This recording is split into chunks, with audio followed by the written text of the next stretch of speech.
Thank you. So good morning or afternoon, depending on where you are.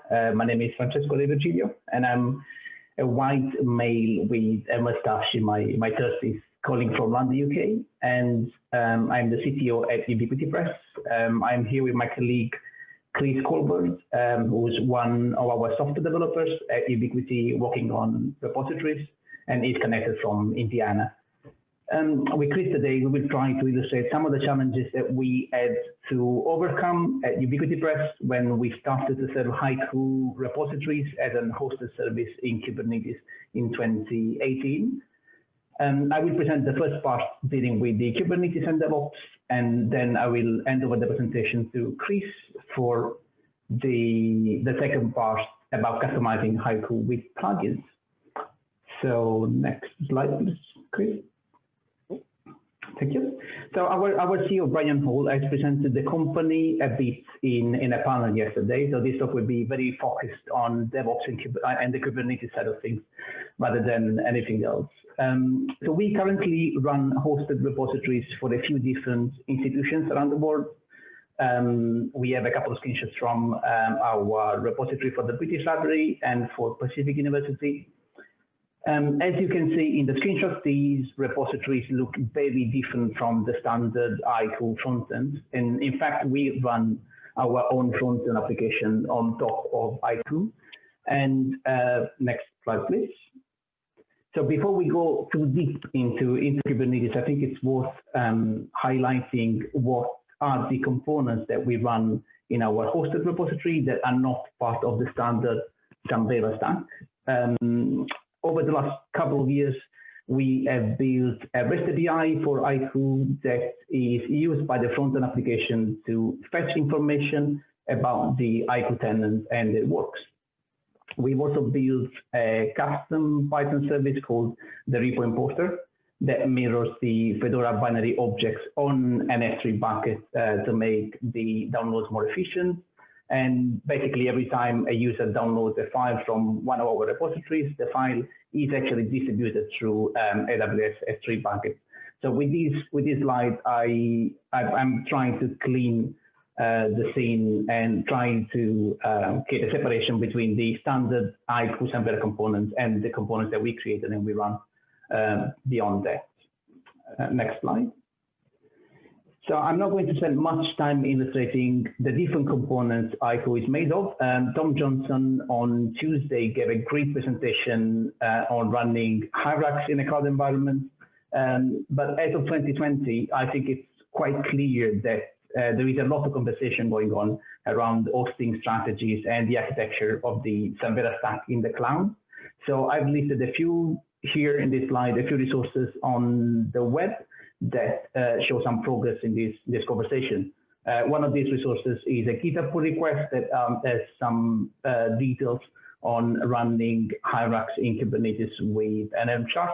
And there is a very interesting architecture review document from Ratin Sundar from the British Library, which has been uploaded to the British Library repository as well. Next slide. Let's dig a bit deeper into Kubernetes since we have a lot of ground to cover. And in this diagram, I've tried to associate every component behind the Hyku application to a specific challenge.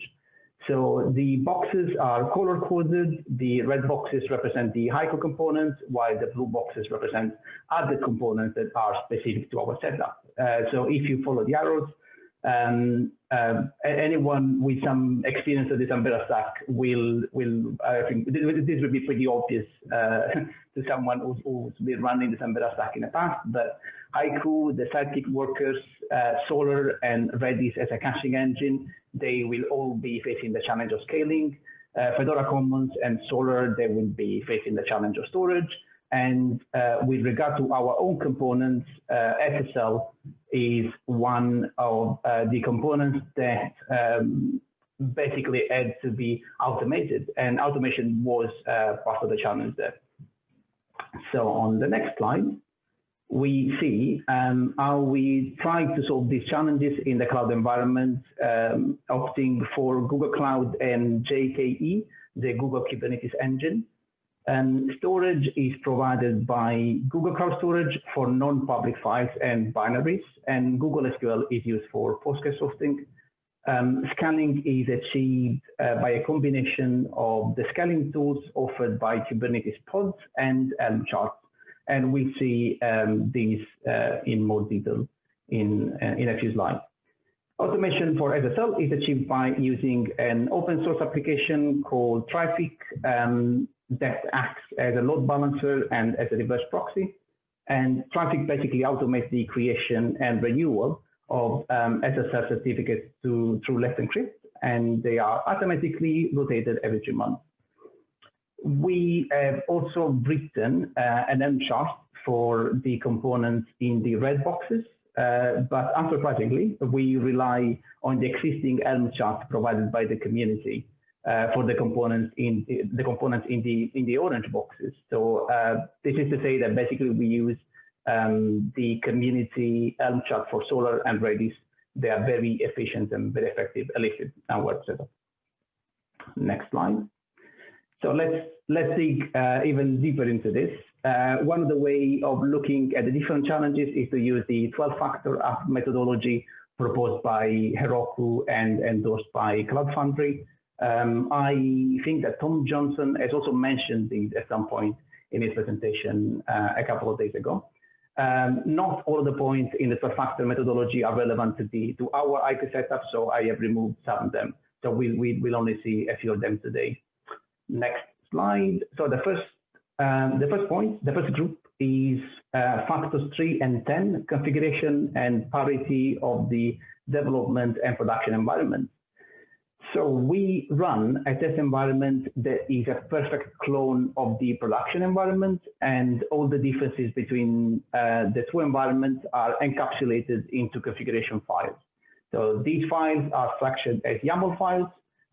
They are environment specific, and this is to say that there is one YAML file with all the configuration for the test environment and one other YAML file with all the configuration for the production environment.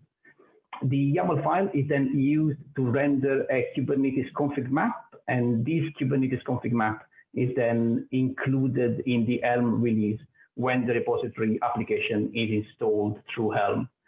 So the YAML configuration is injected into the Helm chart at the installation time, not at the build time.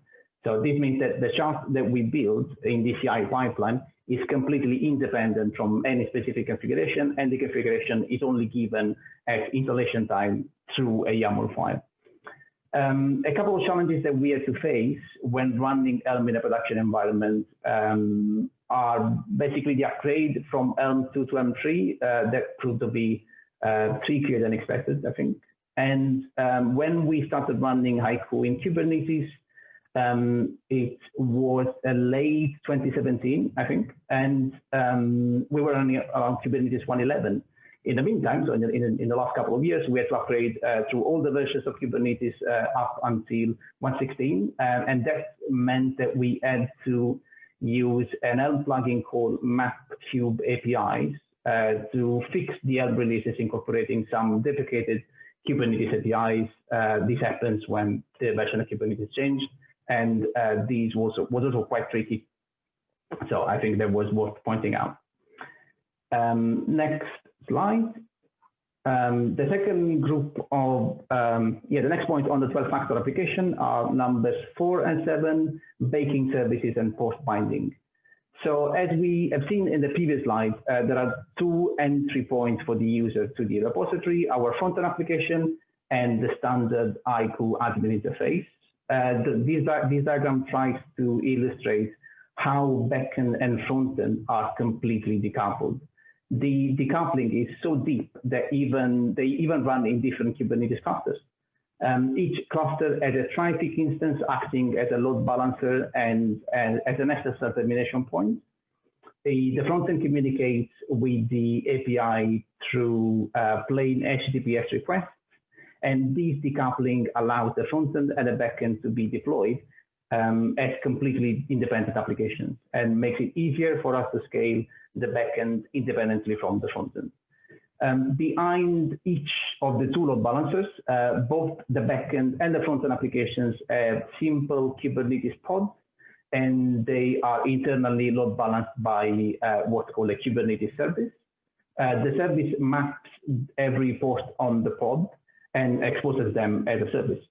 The Kubernetes service acts basically as a bridge and as an abstraction layer for the services to the ingress. One last point is that we have found this setup very convenient in terms of flexibility, but we also discovered that traffic, that is the load balancer and reverse proxy, is basically a single point of failure. At this point, it's pretty evident from the diagram itself, I think. So upgrading the load balancer to a newer version proved to be particularly challenging, but we have mitigated the issue by running multiple instances of the load balancer for each cluster, which is a widely adopted solution in the traffic community. And so on to the next point. So next point is 5, the build, release, and run process. I won't spend too long on these since Chris will also spend a few words on our pipelines. Every time a new version of the code is ready to be deployed, either in the test or production environment, the developers create a Git tag. Pushing the Git tag to our repository on GitLab will trigger a GitLab CI pipeline. During this pipeline, the Docker image will be built and pushed to our private Docker registry in Google, in the Google Container Registry. And during the same pipeline, an Elm image will also, an Elm chart will also be built and pushed to a private Google Cloud Storage bucket that acts as a private Elm registry. At this point, the Elm chart is available for deployment and will be shipped to the relevant Kubernetes cluster using a very simple Elm upgrade command. So these introduced very strong pipelines, and we haven't faced any real challenge when building the pipelines, which is always it's always a positive thing, I think. Next slide. On to the next point, which is also one of the most important and interesting, scaling. This is number 8 in the 12 app factor methodology. In this diagram, I've divided the components of our service into two factions, the ones that can scale horizontally on the left and the ones that can scale vertically on the right. In the case of Hyku, Sidekick and Redis pods, horizontal scaling is achieved using what's called an horizontal pod autoscaler in Kubernetes. Each of these applications has one or more pods, and Kubernetes will automatically replicate them when the load on the application is increasing.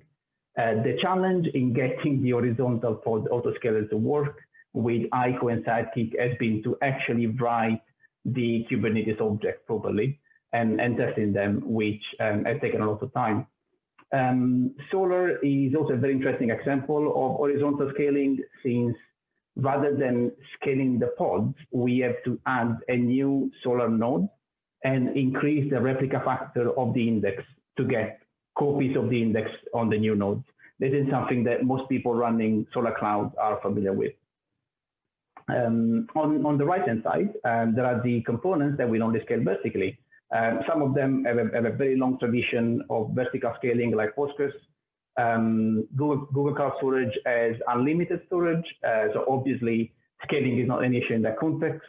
And last but not least, Kubernetes has a system called Cluster Autoscaler that will automatically add new nodes to the cluster when new pods cannot be created in the existing nodes, and that has proved to be very convenient, mostly because we will basically be handled automatically by Kubernetes. Next point in our list of factors is number 11, that's logs and visibility. It's essential to have a good visibility on the performance of the cloud components. We use Google Stackdriver to log everything that happens on Google Cloud. We have a very fine-grained visibility on everything happening there in the repository, and we also have visibility of every Kubernetes pod and Kubernetes node. Looking at the numbers, we have delivered an average uptime beyond 99.99% in the last 12 months on our repository, which is something we are very happy with. Of course, the screenshot shows our Google Stackdriver monitoring dashboard. Probably it's too small to see, I guess, but there is database storage on the right and the usage of the API in the middle. Stackdriver will also register the errors happening in the application automatically, and they are presented in the box at the bottom right. In Stackdriver, the logs generated by the application are also used to create metrics and to measure performance. In the next slide, we will see how the metrics are used to trigger some alerts. So in Stackdriver, an alert is triggered if any of the values that we measure goes beyond a specific threshold. And an alert will send notifications to developers and product managers in any format. We've chosen to get them as emails and text. This is a real life screenshot. It's a screenshot that shows text that I got on my mobile from Stackdriver on the 21st of July regarding a high level of activity on the Google Cloud Storage component in our test environment. One thing to note on Stackdriver is that Stackdriver is very focused on logging the application errors, but we also use another open source service called Sentry that we can see, yes, in the next slide.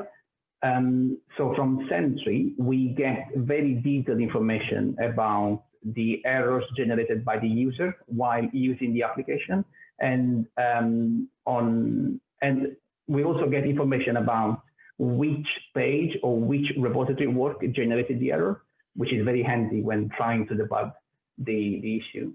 And in this context, I think it's worth mentioning that we don't store any data that can identify the user directly, but we have very useful information about what browsers he used, which operative system, and the exact point in the code where this error has been generated. This slide, this is number 11, and this slide closes our list of factors and challenges that we had to consider when running the Hyku repository in the cloud. I have a few bonus slides on other topics that prove to be particularly challenging. One of them is data input and output. When it comes to data workflows, there is a quote that I really like, and that says that an import without an export is a lie. And to this, I would also add that it is a lie and a problem if we don't guarantee data consistency. So one of the areas where we have been more focused has been the ability to import and export data to and from the repository while guaranteeing data consistency at the same time. So we created a data import application that can ingest CSVs and import metadata and files in the repository. In this process, every item in the CSV will basically be turned into a JSON and injected into the standard repository ingestion pipeline where the new work is created.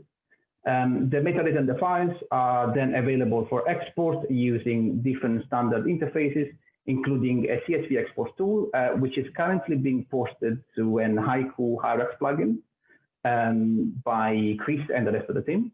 And there are also other data export routes like the JSON REST API or the OAI PMH feed. We are also considering Backrux as a replacement for our own import-export application. Additionally, well, last but not least, the metadata and files can be exported as an RDF straight from the cloud database and reused in a different Fedora instance if that's necessary. Next slide. In this slide, we have some screenshots of the round trip where a CSV exported through Hyku, through the Hyku interface, can be edited and re-imported using the importers tool in order to bulk update the existing records. And this picture basically closes the circle of data consistency. One other bonus slide is about localization. This is another aspect that has received much of our attention in the last few months.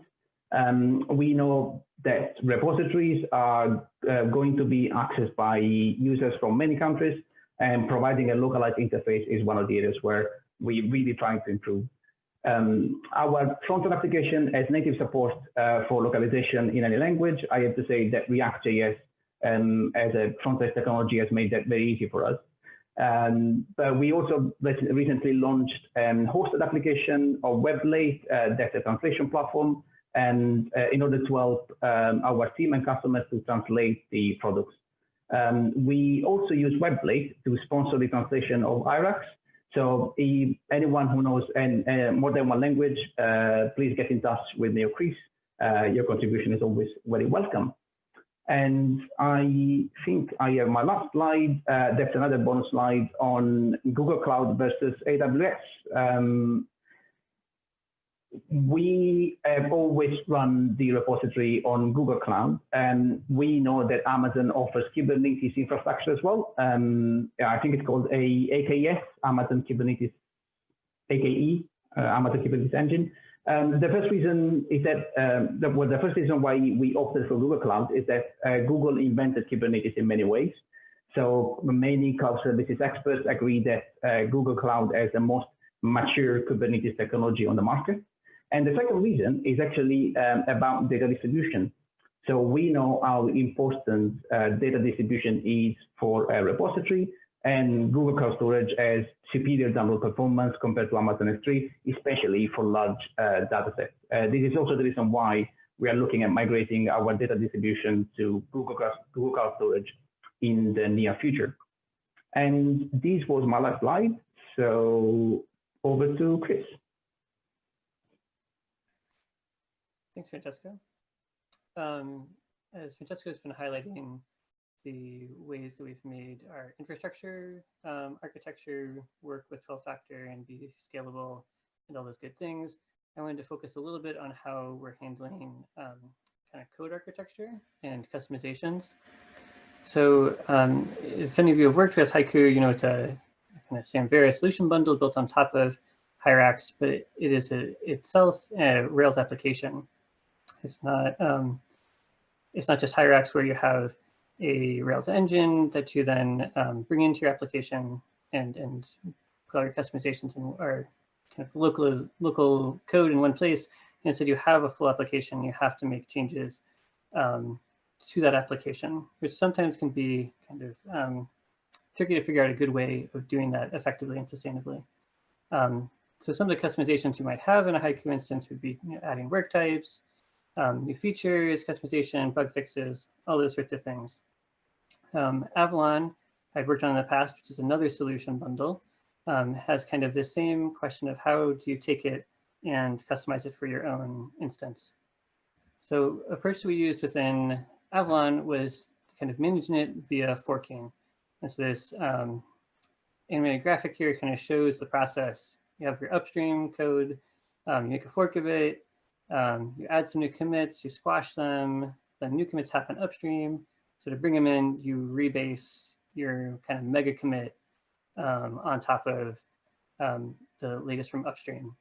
So this works. It can be a bit cumbersome and make for some, even when squashing, it still can make for some really gnarly rebases. But it works, and all of your stuff is there together for better or worse. So a different approach that we're trying out is kind of trying to manage all these customizations via plugins. So you have upstream here on the left, and then each of the plugins will basically just have their own commit that updates, refreshes, adds support for the latest upstream that is building upon. So it kind of separates out the timelines and release schedules to make it a little bit more or less entangled. The code is separated into separate plugins, and things can kind of flow a little bit more organically.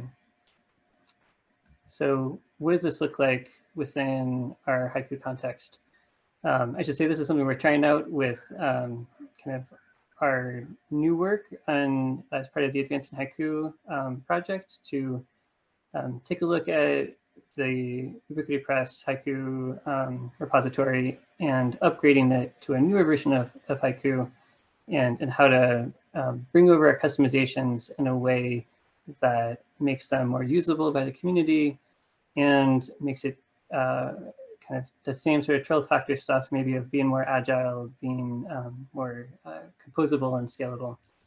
So this is kind of what it looks like. We have Hyku as our kind of like our trunk of our tree. We have our plugins that are kind of like these big branches. And then we're looking at having kind of one monolithic plugin that kind of is specific to a particular application that just does all of the customizations that are necessary, overriding anything that was added below. So as I said, this gives us more flexibility of being able to kind of independently version these different customizations as plugins, kind of composing them out and hopefully making them usable by the community. And hopefully makes us a little bit faster at being able to integrate stuff from upstream Hyku by just being able to layer our stuff back on top and upgrade each plugin kind of as we need to. And keeping us closer to trunk Hyku should make it a lot easier for us to contribute back and do that often and easily. So what does this look like in an all plugin approach to kind of the deploy process? This is a screenshot of our GitLab pipeline, and it just has a few steps here, which Francesco kind of showed in a previous slide, but it pulls down Helm chart templates, clones Hyku from the default branch. Nothing special there, just straight upstream Hyku. Then it has a step adding plugins, which is just injecting our plugin gems into the gem file, bundle install, running any generators for those plugins that are necessary, and then copying over any kind of configuration that's captured in initializers or environment config that's not already kind of on by default within those plugins. Then there's a step that builds the Docker image, pushes it to our container registry, and then final step packaging the Helm charts and shipping those off as well. And so that's our process of kind of taking the kind of default, trunk upstream Hyku and layering all of our customizations on top of it to build our final application and get it ready for deploy. That's all from me, and I just wanted to take a moment to thank our whole repositories team who have built out this product over the years and continue to work on its maintenance. So I think with that, we're open for questions. Thank you. Excellent, thanks to you both. So we have about 2 minutes for questions. One that came in via the Q&A is, how does Google KE compare to Amazon EKS in terms of cost? That's a very good question. I believe that costs are pretty much at the same level between the two.